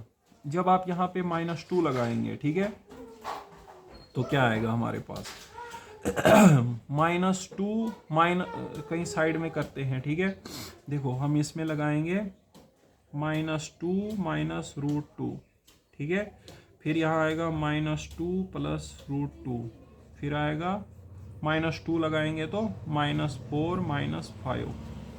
देखो ये नेगेटिव है, ये भी नेगेटिव है, नेगेटिव इंटू नेगेटिव हो गया पॉजिटिव, ठीक है। अब ये नेगेटिव है कि पॉजिटिव है, यही डिसाइड करेगा। तो √2 1.41 प्लस में, तो ये बड़ा है, -2 मतलब ये माइनस में आएगा। ये दोनों नेगेटिव है, नेगेटिव नेगेटिव पॉजिटिव हो गया, लेकिन ये नेगेटिव है ना, तो 3 बार ही नेगेटिव है यहाँ पे, ये भी नेगेटिव, ये भी नेगेटिव, ये भी नेगेटिव, तो यहाँ रहेगा <0 -√2 और 0 के बीच, -1.41 से बड़ा और 0 से छोटा। -1.41 से बड़ा -1 ले लो, -1 डालो इसमें, -1 -√2 इस एक्सप्रेशन में डालना है साइड में, -1 +√2 और -1 डालेंगे तो -2 -5 हो जाएगा, ठीक है। देखो ये भी नेगेटिव, ये पॉजिटिव, क्योंकि √2 होता है 1.41, ये नेगेटिव, ये पॉजिटिव और ये वाला नेगेटिव, तो नेगेटिव नेगेटिव पॉजिटिव हो जाएगा, तो यहाँ पे >0, ठीक है। उसके बाद देखो यहाँ पे ये हो गया >0, फिर √2 और 5/2, √2 और 5/2 के बीच में देखते हैं, सॉरी यहाँ पे हमने -√2 और 0 के बीच लिया था ना, यहाँ पे है >0, यहाँ पे अभी चेक करना है 0 और √2 के बीच, 0 और √2 के बीच 1 ले सकते हैं, तो 1 लगा दो यहाँ पे, 1 यहाँ साइड में कर लेते हैं, 1 -√2 और उसके बाद आ जाएगा 1 +√2 और उसके बाद आ जाएगा 2 -5, ठीक है। तो 1 -√2 नेगेटिव होगा, क्योंकि √2 बड़ा होता है, नेगेटिव, और ये 2 -5 ये भी नेगेटिव, नेगेटिव नेगेटिव पॉजिटिव, और ये ऑलरेडी पॉजिटिव है, इसमें भी पॉजिटिव है। √2 और 5/2, √2 हो गया 1.41, 5/2 होता है 2.5, तो उनके बीच क्या आएगा, जैसे 2 चेक कर लेते हैं, 2 से 2 लगा लेते हैं, तो क्या आएगा 2 -√2, ठीक है, 2 +√2, ठीक है, और फिर यहाँ पे है 2 2 4 4 -5, 4 -5। अब देखो 2 -√2 पॉजिटिव आएगा, ये भी पॉजिटिव है, लेकिन 4 -5 नेगेटिव आएगा, सो यहाँ पे <0। 5/2 से बड़ा कुछ भी इन्फिनिटी तक, तो 5/2 होता है 2.5, जैसे 3 लगा दो, तो 3 लगा के चेक करते हैं, तो आएगा 3 -√2, 3 -√2, 3 +√2, ठीक है, और फिर आएगा 2 3 6 -5, 6 -5, तो देखो 3 बड़ा है तो पॉजिटिव, ये भी पॉजिटिव और ये भी पॉजिटिव, इधर >0। तो देखो >0 कहाँ कहाँ है, एक तो -√2 से +√2 तक पॉजिटिव है, और फिर 5/2 से बड़ा है। अब इन पॉइंट्स का क्या करना है, ये हमने लेने हैं या नहीं लेने हैं, देखो ये लेने हैं, क्यों, इन पे जब आप लगाओगे इसमें -√2 यहाँ पे डालोगे तो 0 हो जाएगी वैल्यू, ठीक है, लगाओगे +√2 पहले वाले में तो 0 हो जाएगी, और ये पे क्या करोगे, आप लगाओगे 5/2 तब भी 0 हो जाएगी। तो हमने वो भी देखना है ना 0 कहाँ कहाँ पे होती है, तो ये वाले सारे पॉइंट आएंगे, ये सब इंक्लूड होंगे, तो क्या आएगी डोमेन, कब कब ये 0 से बड़ा है, क्लोज्ड इंटरवल -√2 टू +√2 में ये पॉजिटिव है, यूनियन -√2 से +√2, फिर छोटा हो गया, फिर union semi closed interval 5/2 to infinity, ठीक है, 5/2 पे 0 है वैल्यू, उसके आगे पॉजिटिव है कहाँ तक, इन्फिनिटी तक। सो हम यहाँ पे ढूंढ सकते हैं कौन सा ऑप्शन है, तो हमारे पास है option number C, option C is the correct option, closed interval -√2 to √2 union semi closed interval 5/2 to infinity. So this option is the correct option. देखिए पहले हमने देखा कि फंक्शन डिफाइंड कब होती है। फंक्शन पहले हमने देखा कि डोमेन क्या होती है। डोमेन उन सभी रियल नंबर्स का सेट होता है जिनके लिए फंक्शन डिफाइंड हो। डिफाइंड का मतलब क्या होता है, रूट के अंदर आपको नेगेटिव नहीं आना चाहिए, कॉम्प्लेक्स नहीं बनना चाहिए, डिनोमिनेटर जीरो नहीं आनी चाहिए, ठीक है। ये दो कंडीशंस नहीं बननी चाहिए, और भी कुछ कंडीशंस हो सकती है, ठीक है। अब देखो ये फंक्शन है, ये कब डिफाइंड होगा, जब रूट के अंदर नेगेटिव ना आए, मतलब इसकी वैल्यू क्या हो, जीरो या जीरो से बड़ी हो। जीरो चलेगी, जीरो से बड़ी चलेगी, नेगेटिव नहीं चलेगी। तो अब हमें देखना पड़ेगा कि एक्स क्या डालें कि ये जीरो या जीरो से बड़ा है। उसके लिए हमने इसके फैक्टर बनाए। पहले दो में एक्स स्क्वायर कॉमन, दूसरे दो में था -2 कॉमन, ठीक है। सो इसके फैक्टर्स यहाँ पे बने थे एक्स स्क्वायर -2 और 2x-5। फिर एक्स स्क्वायर -2 में ए स्क्वायर माइनस बी स्क्वायर का फार्मूला बना लेगा, दो लगा के दो फैक्टर बना दिए, ठीक है। अब हम कैसे पता करेंगे कि ये कहाँ पे जीरो या जीरो से बड़ा होगा। पहले इन सब को जीरो के साथ इक्वेट करो, ठीक है। जो भी पॉइंट आएंगे वो नंबर लाइन पे ले लो। इससे आएगा √2, इससे आएगा -√2, इससे आएगा 5/2। इनको जीरो के बराबर लेना है, ठीक है। x -√2 जीरो के बराबर लोगे, √2 निकलेगा, इसको जीरो के बराबर लेके तो -√2 निकलेगा, इसको जीरो के बराबर लेके 5/2। ये तीनों ही पॉइंट डोमेन में आएंगे, क्योंकि इन तीनों पे फंक्शन की वैल्यू क्या हो जाती है, जीरो। क्यों जीरो हो जाती है, -√2 पे ये वाला जीरो हो जाता है, √2 पे ये वाला जीरो हो जाता है, 5/2 पे ये वाला जीरो हो जाता है। ऐसे भी हमने बताया कि ये वो पॉइंट्स हैं जहां पर इन फैक्टर्स की वैल्यू क्या होती है, जीरो। इन फैक्टर में से एक भी जीरो होगा तो ओवरऑल जीरो हो जाएगा ना, तो ये तो आएंगे डोमेन में। उसके अलावा जहां पर इन तीनों का प्रोडक्ट जीरो से बड़ा आएगा वो भी डोमेन में आएगा। उसके लिए आप पहली इंटरवल -∞ टू -√2 है ना, यहां से कोई पॉइंट ले लो, ठीक है। तो -√2 से छोटा कुछ भी ले लो, -√2 से छोटा। -√2 से छोटा जैसे आपने क्या ले लिया, -2 लिया था यहाँ पे, ठीक है। तो -2 डाला था, -2 डाला, -2 डाला, ठीक है। ये भी नेगेटिव, ये भी नेगेटिव और ये भी नेगेटिव, ठीक है। क्योंकि -2 तो हमारे पास ये √2 1.41 है और ये -2 है, तीनों नेगेटिव, तो लेस देन 0। इन दोनों के बीच में मैंने लिया हुआ था -1 यहाँ पे लिया हुआ था। तो ये नेगेटिव, ये पॉजिटिव, ये नेगेटिव, तो नेगेटिव नेगेटिव पॉजिटिव हो गया, और एक ऑलरेडी पॉजिटिव था ग्रेटर देन 0। 0 और √2 के बीच मैंने 1 लिया था, यहाँ पे देख सकते हो, ठीक है। तो ये हमारे पास आ रहा था नेगेटिव, और ये भी आ रहा था नेगेटिव, नेगेटिव नेगेटिव पॉजिटिव हो गया, ठीक है। √2 और 5/2 के बीच क्या लेंगे, 1.41 और 2.5 के बीच में 2 लिया था मैंने, 2 लिया था यहाँ पे। तो ये पॉजिटिव, ये भी पॉजिटिव, बट ये वाला आया था नेगेटिव। तो 3 में अगर एक नेगेटिव आ रहा है तो लेस देन 0। ग्रेटर देन 0 में मैंने लिया हुआ था 3 ग्रेटर देन 0, सॉरी, यहाँ पे ग्रेटर देन 5/2, 5/2 2.5 होता है, उससे बड़ा मैंने 3 लेके इसमें चेक किया, ये पॉजिटिव आया, ये भी पॉजिटिव और ये भी पॉजिटिव, तो ग्रेटर देन 0। तो पॉजिटिव कहाँ कहाँ पे, 0 तो अंडरस्टूड है, इन सब पॉइंट्स पे 0 है, क्योंकि इन पे एक एक फैक्टर 0 हो रहा है ना, तो वैल्यू बनेगी 0, ये तो आएंगे डोमेन में। उसके अलावा देखो यहाँ पॉजिटिव है, यहाँ पॉजिटिव है और यहाँ पॉजिटिव है, तो -√2 से +√2 तक सारा आएगा, और उसके बाद हमारे पास आएगा 5/2 से आगे। तो मैंने लिखा -√2 टू √2 यूनियन, फिर बीच में गैप था ना, -√2 से √2 के बाद बीच में जो है लेस देन 0 था, फिर 5/2 से आगे आएगा, 5/2 भी आएगा, ठीक है। So the option third is the correct option, ठीक है। ओके स्टूडेंट्स, अब देखिए नेक्स्ट क्वेश्चन, फिर से इक्वेशंस के ऊपर मैंने लिया हुआ है, क्योंकि मैंने बोला आज का लेक्चर ज़्यादा इक्वेशंस ओरिएंटेड है, बहुत महत्वपूर्ण होती हैं equations.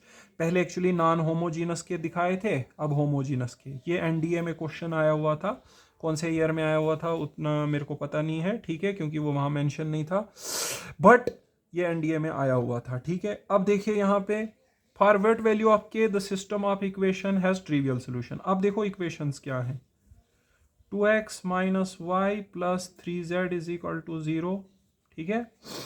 x - 2y + z = 0, kx + y + z = 0। अब ये आ गया बेटा होमोजीनस वाला। तो बोलता है फॉर व्हाट वैल्यू ऑफ के की जगह मैं क्या लिखूं कि इसका ट्रिवियल सोल्यूशन हो। याद करो ट्रिवियल सोल्यूशन कब बोला था, जब डेल्टा की वैल्यू जीरो नहीं होगी, जीरो नहीं होगी। पहला डेल्टा कैलकुलेट करो, डेल्टा आएगा हमारे पास 2 माइनस 1 3 1 माइनस 2 1 के 1 1, डेल्टा कैलकुलेट करिए, ठीक है।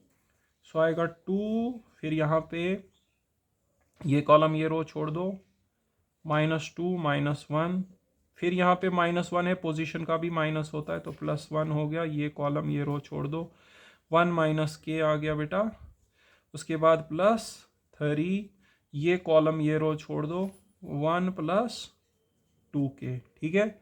तो बेटा देखो क्या बन गया यहाँ पे, -3 2 -6 और +1 -k और यहाँ पे 3 + 6k, ठीक है।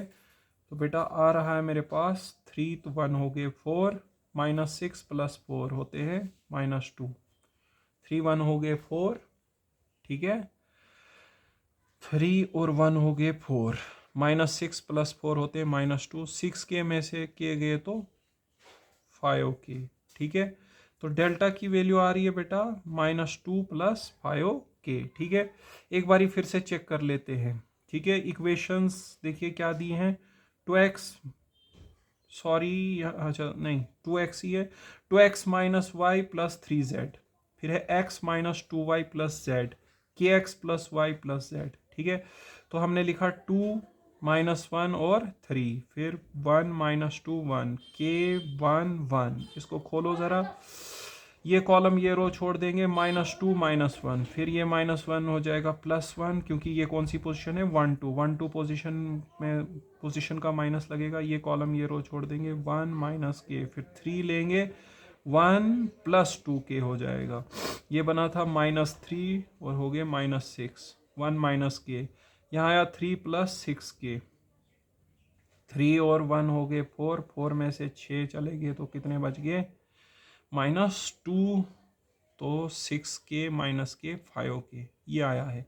अब देखो हमें बताया है कि k की कौन सी वैल्यू के लिए ट्रिवियल सोल्यूशन होता है, तो फॉर ट्रिवियल सोल्यूशन क्या चीज़ होती है, फॉर ट्रिवियल सोल्यूशन डिटर्मिनेंट 0 नहीं होना चाहिए, डेल्टा 0 नहीं होना चाहिए, मतलब -2 + 5k is not equal to 0। यहाँ से हमारे पास क्या आ जाएगा, 5k is not equal to 2, k is not equal to 2/5, k की वैल्यू 2/5 नहीं होनी चाहिए, ठीक है। तो k की वैल्यू 2/5 नहीं होनी चाहिए, ठीक है। तो अगर k की वैल्यू 2/5 नहीं है, मतलब 2/5 के अलावा तुम कुछ भी ले लो, वहाँ पे देखिए बहुत ट्रिकी सवाल है, 2/5 को छोड़ के ट्रिवियल सोल्यूशन होगा, अगर 2/5 लोगे फिर ट्रिवियल सोल्यूशन नहीं है, ठीक है। k is not equal to 2/5, मतलब 2/5 को छोड़ के तुम कुछ भी ले लो तो वहां पे ट्रिवियल सोल्यूशन आपको मिलेगा, सिर्फ 2/5 पे ट्रिवियल सोल्यूशन नहीं मिलेगा। System has trivial solution for k is not equal to 2/5। So देखो ये नहीं आएगा क्योंकि k is not equal to -4/5 तो है नहीं, नॉट इक्वल टू 2 भी नहीं है, ग्रेटर देन -1 जो है वो भी नहीं है, तो k इज इक्वल टू -4/5 हो सकता है, क्योंकि ये भी चल सकता है, क्योंकि ग्रेटर देन -1 भी आ सकता है और ये भी आ सकता है, सिर्फ 2/5 पे उसका ट्रिवियल सोल्यूशन नहीं है, बाकी जगहों पे उसका ट्रिवियल सोल्यूशन है, ये भी आ सकता है ये भी आ सकता है, ठीक है। तो मैं इसी को ले लेता हूँ, ठीक है। एक बारी लेकिन फिर से चेक कर लेते हैं कहीं कोई गड़बड़ तो नहीं है, हो सकता है इक्वेशंस मैंने लिखते समय कोई गड़बड़ की हो तो उससे भी गड़बड़ी हो सकती है, क्योंकि इसका जो ऑप्शन है वो इस फॉर्म में आना चाहिए था यहाँ पे। तो ज़रा एक बारी देख लेते हैं, यहाँ पे इक्वेशंस है 2x - y + 3z is equal to 0, x - 2y + z is equal to 0, ठीक है, और kx + y + z is equal to 0। Trivial solution कब होता है, जब डेल्टा 0 ना हो, ठीक है। तो डेल्टा कैलकुलेट करने के लिए हम लेंगे पहले 2, फिर लेंगे -1 3 1 माइनस 2 1 और यहाँ पे लेंगे के 1 1, इसको करेंगे, ये कॉलम ये रो छोड़ दिया, -2 -1, फिर ये +1 हो गया 1 माइनस के, फिर ये ले लेंगे तो आएगा 1 + 2k, तो ये बने -3 -3 2 ज़ार -6 1 माइनस के, यहाँ बना 3 + 6k, 3 और 1 हो गए 4 -6 + 4 हो गए -2, और यहाँ पे 6k में से -k हो गया तो कितने बच गए 5k, तो -2 + 5k। तो अगर डेल्टा ट्रिवियल सोल्यूशन के लिए डेल्टा 0 नहीं होना चाहिए, तो मतलब इसकी वैल्यू 0 नहीं होनी चाहिए। यहाँ से k क्या निकला था, नॉट इक्वल टू 2/5, तो k हमारा 2/5 नहीं होना चाहिए, बाकी सब जगह पे हमारे पास सोल्यूशन है। तो यहाँ पर ऐसा ऑप्शन दिया नहीं है k is not equal to 2/5, तो k इज इक्वल टू -4/5 के लिए ट्रिवियल सोल्यूशन हो सकता है, या k इज ग्रेटर देन -1 के लिए भी ट्रिवियल सोल्यूशन हो सकता है, सिर्फ 2/5 पे इसका ट्रिवियल सोल्यूशन नहीं होगा। ठीक है, तो यहाँ पे ऐसा ऑप्शन नहीं है। चलिए कोई बात नहीं, हम इसको नेक्स्ट लेक्चर में और देखते हैं, हो सकता है यहाँ पे इक्वेशंस लिखते समय गलती हुआ हो। ठीक है, ओके स्टूडेंट्स, तो यहाँ पे फिलहाल अगर देखें तो सोल्यूशन ये भी आ सकता है और ये भी आ सकता है, क्योंकि 2/5 के लिए ट्रिवियल सोल्यूशन नहीं है, बाकी सब वैल्यूज के लिए ट्रिवियल सोल्यूशन है। ठीक है, तो अब देखिए नेक्स्ट क्वेश्चन फिर से इसी प्रकार का है। इसमें देखो क्या बताया गया है, इसमें बताया गया है फॉर व्हाट वैल्यू ऑफ की system of equations has non trivial solution. अब बताया है non trivial solution. Non trivial कब होता है, जब डिटर्मिनेंट 0 हो।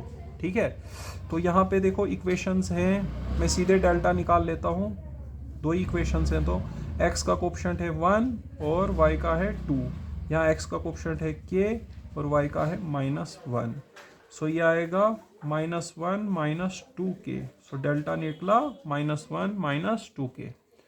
For trivial solution, for non trivial solution है, for non trivial solution delta की वैल्यू क्या होती है 0। ठीक है, तो हमारा डेल्टा निकला है -1 -2k, which implies -1 is equal to 2k। ठीक है, so -1/2 is equal to k, so k की कौन सी वैल्यू के लिए नॉन ट्रिवियल सोल्यूशन आएगा, -1/2, so option D is the correct option. यहाँ ठीक ऑप्शन दिया था, वहां पे एक्चुअली सॉल्व करके आया था k is not equal to 2/5, तो मतलब जब 2/5 नहीं है उस समय उसका ट्रिवियल सोल्यूशन है। ठीक है, बाकी अगर आप यहाँ पे देखिए, फिर से उस क्वेश्चन को बताता हूँ। देखो यहाँ पे बोला था इस क्वेश्चन में k की कौन सी वैल्यू के लिए ट्रिवियल सोल्यूशन है, तो हमें निकला था k is not equal to 2/5, मतलब 2/5 को छोड़ के बाकी सब जगह ट्रिवियल सोल्यूशन है। ठीक है ना, तो इधर भी ट्रिवियल है, इधर भी ट्रिवियल है। ठीक है, बट एक्चुअली ऐसा ऑप्शन होना चाहिए था यहाँ पे। ठीक है, हो सकता है यहाँ क्वेश्चन ये जैसे k is not equal to -4/5 है, तो हो सकता है यहाँ इक्वेशंस लिखते समय हमें गलती हो और यही इसका सही ऑप्शन हो, वो चेक करना पड़ेगा। ओके स्टूडेंट्स, अब ये वाला जो मैंने किया इसमें बताया था k की कौन सी वैल्यू के लिए नॉन ट्रिवियल सोल्यूशन है। नॉन ट्रिवियल सोल्यूशन मैंने वहां क्या लिखाया था, नॉन ट्रिवियल सोल्यूशन कब होता है, जब डेल्टा 0 होता है। तो मैंने पहले डेल्टा कैलकुलेट किया, क्योंकि दो ही छोटी छोटी इक्वेशंस थी, तो डेल्टा आया इतना। नॉन ट्रिवियल सोल्यूशन तब होगा जब डेल्टा 0 होगा, और वहां से k की वैल्यू कितनी निकली, -1/2। ओके स्टूडेंट्स, नेक्स्ट क्वेश्चन पे जाते हैं। फिर देखो यहाँ पे क्या दिया है, The system of linear equations has unique solution, no solution infinite। अब यहाँ पे देखिए, तो यहाँ तीन इक्वेशन है, पहले डेल्टा बना लो, डेल्टा आएगा 1 -1 1, फिर आएगा 2 1 -1, फिर आएगा -1 -2 और 2। ओके स्टूडेंट्स, ठीक है, यह आया 1 -1 1, फिर आया 2 1 -1 -2 और 2। इसको कैलकुलेट करो, ये कॉलम ये रो छोड़ दो, 2 -2 आ जाएगा, फिर +1 4 -1, फिर 1 आ जाएगा, -4 +1। ठीक है, ये आ गया 0, 4 -1 कितने हो गए 3, और यहाँ पे आ गए -3। तो कितना आ गया, डेल्टा आ गया बेटा 0। अगर डेल्टा 0 आए फिर कैलकुलेट करना पड़ता है डेल्टा 1। सो हम यहाँ पे कैलकुलेट करेंगे डेल्टा 1।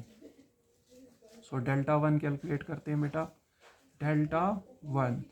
अभी डेल्टा 1 में आपको कॉन्स्टेंट्स लेने पड़ेंगे।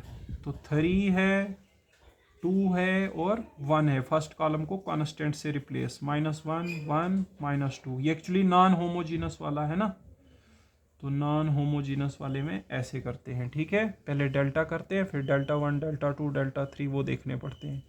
ठीक है, इसको खोलो, यह आएगा 3, फिर फर्स्ट रो फर्स्ट कॉलम छोड़ दो, 2 -2, फिर 1 आएगा, फिर यहाँ पे आएगा 4 + 1।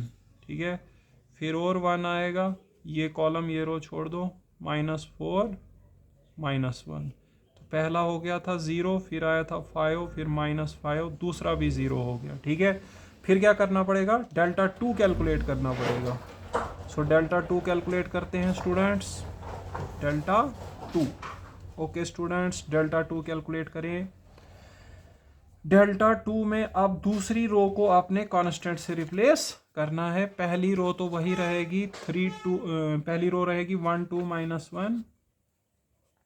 एक बार इसको लिख लेता हूँ फिर बताता हूँ। 1 2 -1, फिर आएगी 3 2 1, 3 2 1, और थर्ड रो आएगी 1 -1 2, 1 -1 और 2। जो हमारा डेल्टा था ना, डेल्टा में हमने सेकंड कॉलम को D1 D2 D3 से रिप्लेस करना है। अब इसको खोलें, यह आएगा 4 + 1, 4 + 1, और फिर यहाँ पे आएगा -3, ये कॉलम ये रो छोड़ दो, 4 -1। ठीक है स्टूडेंट्स, ये हमने लिया 1, या 4 + 1, 3 लिया तो 4 -1, फिर 1 लेंगे तो यह आएगा 2 + 2। ओके स्टूडेंट्स, 2 + 2, यह आया 5, ये बना 3 3 9 4। देखिए फिर से 0 आ गया। ठीक है, सो देखिए इस प्रकार से भी क्वेश्चंस होते हैं। ये आया डेल्टा 2, ये भी एनडीए में आया था क्वेश्चन।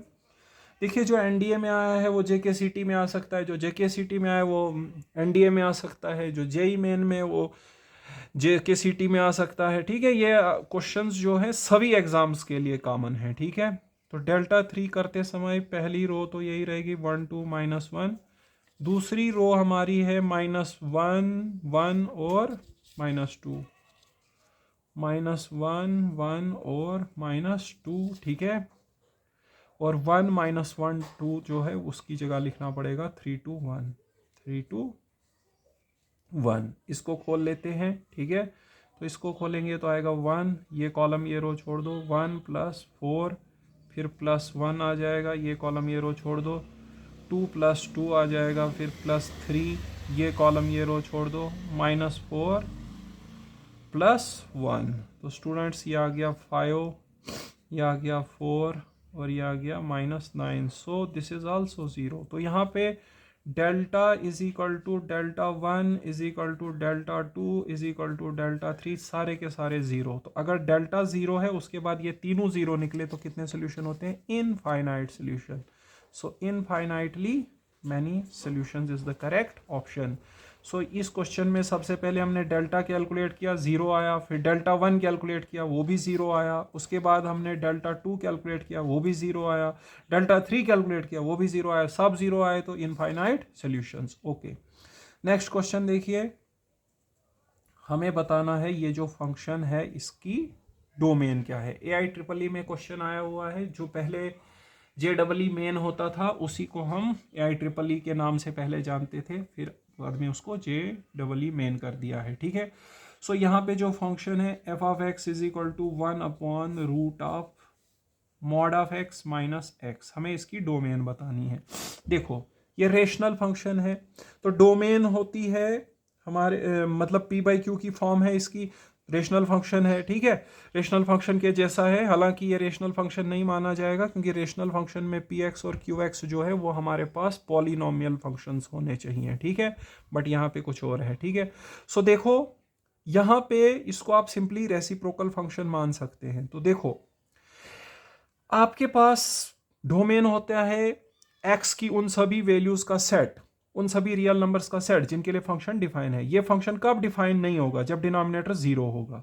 तो आपको देखना है कि डिनोमिनेटर जीरो नहीं होना चाहिए, रूट के अंदर जो है जीरो से बड़ी वैल्यू होनी चाहिए, तभी ये फंक्शन डिफाइंड होगा। अगर रूट के अंदर जीरो डालोगे तो 1/0 क्या हो जाएगा? इन्फिनिटी। तो हम बोलेंगे एफ ऑफ एक्स कब डिफाइंड होगा? F of X is defined if mod of x minus x की वैल्यू जीरो से बड़ी होनी चाहिए, that is mod of X is greater than x. X उधर गया। अब आप मुझे बताओ मॉड एक्स एक्स से बड़ा कब होता है? एक्स तो सीधे रियल नंबर्स होते हैं, तो मॉड एक्स कब बड़ा होता है? देखो, अगर पॉजिटिव वालों का मॉड निकालेंगे, 4 का मॉड निकालेंगे 4 ही आएगा, 5 का निकालेंगे 5 ही, वहां तो बराबर होता है एक्स और मॉड एक्स। देखो यहां पे लेते हैं एक्स और यहां लेते हैं मॉड एक्स। एक्स 4 है तो मॉड ऑफ 4 4 है, एक्स 10 है तो मॉड ऑफ एक्स भी 10 है। लेकिन अगर एक्स -5 लेंगे तो मॉड ऑफ -5 +5 आएगा। एक्स अगर -3 लेंगे तो मॉड ऑफ -3 3 आएगा। 0 लेंगे तो 0 आएगा। देखो, तो नेगेटिव्स के केस में मॉड की वैल्यू एक्स से बड़ी होती है, तो यहां पे इसका मतलब है एफ ऑफ एक्स कब डिफाइंड होगा? एफ दैट इज एक्स यहां पे क्या होगा? Less than zero. Less than zero कहां तक होता है? -इन्फिनिटी तक। ठीक है, तो कौन सी वैल्यूज इसको सेटिस्फाई करेंगी? -Infinity to zero. जीरो नहीं ले सकते हैं, जीरो लेंगे तो नॉट डिफाइंड हो जाएगा। सो इसकी डोमेन आएगी हमारे पास open interval -infinity to zero. हम लिखेंगे F of X is defined if x belongs to, therefore f of x is defined if x belongs to open interval -infinity to 0। ठीक है, तो देखो ये जो फंक्शन क्वेश्चन था, इसमें हमें डोमेन निकालनी थी। डोमेन आज मैंने आपको बताया था कि डोमेन उन रियल नंबर्स का सेट होता है जिनके लिए फंक्शन डिफाइंड है। अब यहाँ पे फंक्शन डिफाइंड तब होगा जब डिनोमिनेटर जीरो नहीं होगा, मतलब रूट के अंदर जीरो नहीं आना चाहिए। अगर जीरो आएगा 1/0 इन्फिनिटी हो जाएगा। तो मैंने बोला रूट के अंदर जो भी इस मॉड एक्स माइनस एक्स की वैल्यू आए वो जीरो से बड़ी होनी चाहिए। एक्स उस तरफ चला गया, मतलब एक्स दोनों तरफ से ऐड करेंगे ना, तो mod x is greater than x. तो यहां से आपको पता होना चाहिए मॉड एक्स एक्स से बड़ा कब होता है? जब एक्स की वैल्यू नेगेटिव होती है। नेगेटिव नंबर्स का मॉड पॉजिटिव हो जाता है ना, तो एक्स से बड़ा हो जाता है। तो लेस देन जीरो कहां तक आएगा? -इन्फिनिटी तक। तो ओपन इंटरवल -इन्फिनिटी इसकी डोमेन बनेगी। जीरो नहीं ले सकते हैं, क्योंकि जीरो अगर लेंगे तो फिर फंक्शन डिफाइंड नहीं रहेगा। ठीक है, एक बात यहां पे और बता दूं आपको। ठीक है, एक बात यहां पे और बता देता हूं। देखो, अगर इस क्वेश्चन में F of X is equal to 1/√ऑफ मॉड एक्स प्लस एक्स होता, जैसे वहां मॉड एक्स माइनस एक्स था, तो तब क्या करते? तो वही करेंगे। मॉड एक्स प्लस एक्स जो है उसकी वैल्यू क्या होनी चाहिए? जीरो से बड़ी होनी चाहिए। ठीक है, तो देखो यहां पे हम दूसरे तरीके से मैं आपको बताता हूं। देखो, मॉड एक्स की वैल्यू होती है x if x is greater than zero, minus x if x is less than 0, और 0 if x is equal to 0। इसमें आप x प्लस कर लो। अब मॉड x प्लस x अगर करोगे तो क्या हो जाएगा? x प्लस x हो जाएगा 2x if x is greater than 0। और यहाँ पे x प्लस माइनस x करोगे तो 0 if x is less than 0। और यहाँ पे आएगा x if x is equal to 0। मतलब यहां देखो क्या बन गया? मॉड एक्स प्लस एक्स की वैल्यू, अगर x 0 से बड़ा है तो 2x, और ये पॉजिटिव आएगा। 0 से बड़ा अगर है तो मॉड एक्स प्लस एक्स की वैल्यू है 2x। 0 से छोटा है तो कितनी है? 0 वैल्यू है। 0 पे कितनी है? x, मतलब 0 पे 0 ही आएगी। तो इसका मतलब मॉड एक्स प्लस एक्स कब 0 से बड़ा आ रहा है? अगर हमारे पास x की वैल्यू 0 से बड़ी है, उस समय mod x plus x 2x है और वो ग्रेटर देन 0 है। ठीक है, तो इसका मतलब यहाँ पे हमारे पास इसके केस में डोमेन क्या आएगा? x इज ग्रेटर देन 0 का मतलब है हमारे पास सेमी क्लोज्ड इंटरवल, नहीं सेमी, ये ओपन इंटरवल 0 to इन्फिनिटी, या r प्लस भी बोल सकते हैं इसको, r प्लस। ठीक है ना, आप यहाँ 0 नहीं लगाएंगे। अगर आप 0 लगाएंगे तो फिर 1/0 इन्फिनिटी हो जाएगा। अगर आप x की वैल्यू नेगेटिव लगाते हैं तब भी 0 आएगा। जैसे -1 लो, मॉड ऑफ -1 +1 +1 और -1 0, -2 लो, मॉड ऑफ -2 +2 तब भी जीरो। तो यहाँ बोला है ना, अगर x लेस देन जीरो लोगे तो इसका मॉड x प्लस एक्स की वैल्यू क्या आएगी, जीरो। अगर आप जीरो से बड़ा लोगे, जैसे 2 लोगे तो 4 आएगी वैल्यू। देखो मॉड ऑफ 2 2 प्लस 2 4, जीरो से बड़े के लिए आएगा उसका डबल। जैसे 2 होगा तो यहाँ पे बनेगा 4, x3 लेंगे तो बनेगा 6। तो जब x ग्रेटर देन जीरो है उस समय मॉड x प्लस एक्स की वैल्यू क्या आ रही है, जीरो से बड़ी आ रही है, ठीक है। और इसकी वैल्यू हमें यही देखना था कि कब होगी जीरो से बड़ी। मॉड x प्लस एक्स की वैल्यू जब जीरो से बड़ी होगी तभी फंक्शन डिफाइंड होगा, ठीक है। तो वो जीरो से बड़ी कब है, जब x हम क्या लेते हैं, जीरो से बड़ा। इसका मतलब इसकी डोमेन क्या आएगी, open interval zero to infinity. हम बोलते हैं ना कि फंक्शन कब डिफाइंड होगा, जब ये रूट के अंदर वाला, यहाँ पे लिख सकते हैं F of X is defined कब होगा, if mod of x plus x is greater than zero. और फिर मैंने मॉड एक्स निकाला, मॉड एक्स प्लस एक्स की वैल्यू ग्रेटर देन जीरो कब आएगी, उसकी वैल्यू है 2x अगर x है ग्रेटर देन जीरो, बाकी लेस देन जीरो और इक्वल टू जीरो में जीरो ही आएगी। तो मतलब mod X plus x greater than zero कब आएगा, यहाँ पे लिख देता हूँ, mod X plus x is equal to 2x and this is greater than 0 if x is greater than 0, ठीक है। तो greater than 0 मतलब ओपन इंटरवल 0 to इन्फिनिटी आएगा। ओके स्टूडेंट्स, तो वो क्वेश्चन चेंज भी हो सकता है इस प्रकार से, ठीक है। आगे चलते हैं, लास्ट क्वेश्चन है हमारे पास, एनडीए में 2018 में आया हुआ है। हमारे पास एक फंक्शन है F of X is equal to X square upon 1 plus X square, ठीक है। हमें इस फंक्शन की रेंज बतानी है, what is the range of the this function, ठीक है। रेंज मैंने लास्ट टाइम सिखाया था कैसे करते हैं, let y is equal to F of X करना पड़ता है पहले, ठीक है। एफ ऑफ एक्स की वैल्यू क्या है, X square upon 1 plus X square, ठीक है। यहाँ से ज़रा सॉल्व करो, यह आएगा y plus X square Y is equal to X square, ठीक है। फिर यहाँ पे क्या कर लो, एक्स स्क्वायर वाई, अब आपने x की वैल्यू निकालनी है यहाँ से in terms of y, X square Y minus X square, sorry इसी को उधर ले जाते हैं, y is equal to X square minus X square Y, ठीक है students. y is equal to X square common 1 minus Y, Y upon 1 minus Y is equal to X square, root दोनों तरफ से ले लो, root of y upon 1 minus Y is equal to x. x की value क्या निकली, root of y upon 1 minus Y. इसका मतलब x रियल कब होगा, x से पहले y is equal to F of X के बराबर लेना होता है, वहां से x की वैल्यू y में निकालनी होती है, और यहां से देखना होता है x की कौन सी वैल्यू के लिए y की कौन सी वैल्यू के लिए x रियल है, x इज रियल। अब x रियल कब होगा, जब रूट के अंदर वाला जीरो से क्या होगा, बड़ा, जीरो या जीरो से बड़ा होगा, ठीक है। जीरो भी चल सकता है, ठीक है, क्योंकि जीरो होगा तो तब x की वैल्यू जीरो आएगी, वो भी रियल है। अब ये कैसे देखते हैं, न्यूमिनेटर को जीरो के बराबर करना होता है, डिनोमिनेटर को भी जीरो के बराबर करना होता है। मैं इस लेक्चर में इसके बारे में उतना ज़्यादा आपको बता नहीं रहा हूँ, क्योंकि ऑलरेडी प्रीवियस लेक्चर में मैंने रेंज कैसे निकालते हैं वो दिखाया हुआ था। तो अब न्यूमिनेटर को जीरो के बराबर करो, वहाँ से y जीरो आएगा, डिनोमिनेटर को जीरो के बराबर करोगे तो 1 minus Y is equal to zero, 1 is equal to Y, Y की वैल्यू वहाँ से आ जाएगी 1, ठीक है।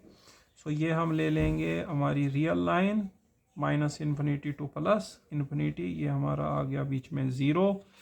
न्यूमिनेटर को तो जीरो के बराबर लेके वाई भी जीरो ही आता है, और डिनोमिनेटर को लेके 1 आता है, ठीक है।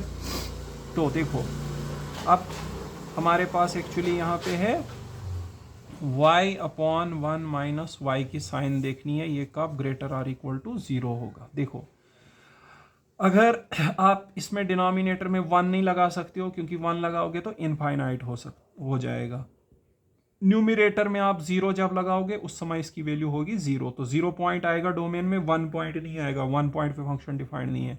अब जीरो से कम डालो इसमें, जीरो से कम जैसे -1 डालेंगे, तो -1 लगाएंगे तो क्या आएगा, -1 अपॉन नीचे 1 माइनस -1 1/2 हो जाएगा, यहाँ पे लेस देन जीरो है।